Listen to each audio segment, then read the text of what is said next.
The last words he said to me before I walked out were, "You're overreacting." That was after I'd shown him the photograph. His hand on her waist, lips brushing her ear, in a hotel lobby he swore he'd never been to. I didn't scream, I didn't cry, I just slid my wedding ring onto the table between us, watched it spin, and said, "You'll regret thinking I'm a woman who overreacts." Then I left our polished house, the one that smelled like deceit wrapped in vanilla candles, and drove until the city lights disappeared. Backstory set up, then versus now. When I met Daniel, I thought he was a safe harbor. I'd been 25, too hopeful for my own good, and he'd looked at me like I was the only thing worth noticing in a crowded room.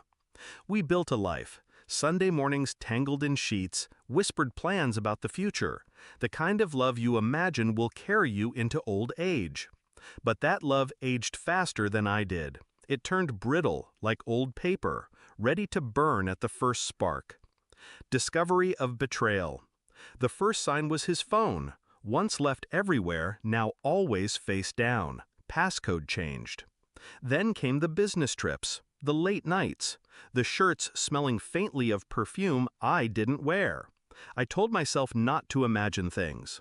But then, the message. I'd been reaching for a charger on his desk when his screen lit up. One sentence burned itself into my brain. "I can still taste last night." My hands had gone cold. My pulse stayed steady. And in that moment, something inside me shifted. Shift in mindset, the plan. I didn't confront him, not yet, because fury without strategy is just noise, and I wanted silence. The kind that comes before an execution.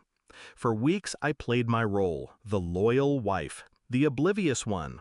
But behind closed doors, I copied every financial document, memorized every account number.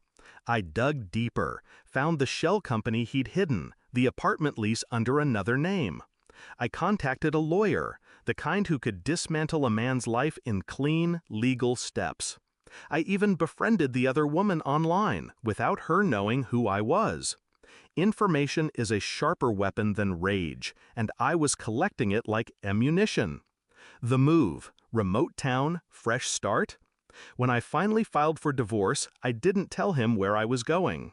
I sold my car, packed my life into 2 suitcases, and moved to a remote coastal town where the air smelled of salt and the nights were too quiet to lie to yourself in. I rented a small cottage near the cliffs. It was supposed to be a place to breathe again. But then, I noticed him. A man always watching from the cafe across the street. At first I thought it was paranoia, a leftover symptom of living with Daniel's lies. Until one night, I caught him taking photographs of my cottage. The discovery in the town.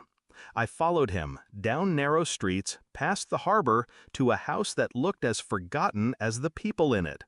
Inside, through a cracked window, I saw my husband, Daniel, here, with the same woman from the photograph, laughing like the past months had been nothing but a game. It hit me then. He hadn't just cheated, he'd followed me. And worse, the property he'd leased in my name was in this very town. A setup. He wanted me isolated, cornered, maybe even ruined. The new plan, revenge refined. I stopped thinking of myself as his victim. I became the hunter. I let them think I didn't know. Instead, I invited Daniel for closure, told him I wanted to leave things amicably.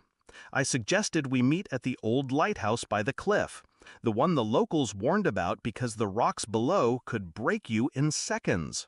Meanwhile, I sent every piece of evidence I'd collected, financial fraud, hidden assets, messages to underage escorts, directly to the police and his corporate board. By the time he would leave that meeting, he'd have nowhere to run. Climax, the confrontation. The wind at the lighthouse was vicious that night, tearing at my hair, my coat. Daniel arrived with that smug half-smile, the one he wore when he thought he'd already won. "So this is where you've been hiding," he said. "No," I replied, stepping closer to the edge. This is where I've been planning. I told him everything, not with shouts, but with a calm that made his smile fade. The bank accounts, the apartment, the photographs, the fact that the police were, at that very moment, unlocking the doors to his office. He tried to grab my arm, but I stepped back, just far enough that his hand closed on nothing but air. "Do you want to know the best part?" I asked.